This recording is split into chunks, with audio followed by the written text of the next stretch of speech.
আমাদের প্রধান উপদেষ্টা যে ইন্টারভিউটা দিয়েছেন ওইখানে ওনাকে প্রশ্ন করা হয়েছিল যে এত নির্বাচনে দেরি করা হচ্ছে না। কিছু মানুষের তো নির্বাচন নিয়ে সবসময় যে কোনো ব্যাপারেই পলিটিক্যাল মতানৈক্য থাকে।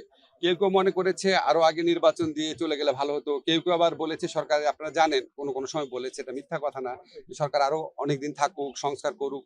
কিন্তু আমার কথা হচ্ছে সরকারের ইচ্ছা কি সেটা তো আমাদের প্রধান উপদেষ্টা অত্যন্ত স্পষ্ট করে বলেই দিয়েছেন। ফেব্রুয়ারি প্রথমার্ধে নির্বাচন, যতবার কথা বলছেন উনি ফেব্রুয়ারি প্রথমার্ধে নির্বাচন।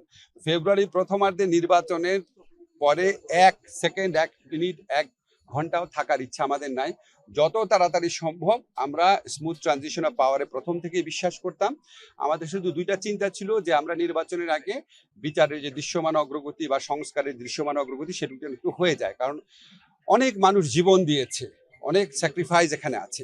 তো সেই লক্ষ্যে আমরা মনে করি বিচারের দৃশ্যমান প্রক্রিয়া তো হয়েছে এবং আমরা আশা করছি এই আমাদের আগামী নির্বাচনের আগে আমরা কিছু কিছু বিচার কাজের কমপ্লিশন দেখে যেতে পারবো।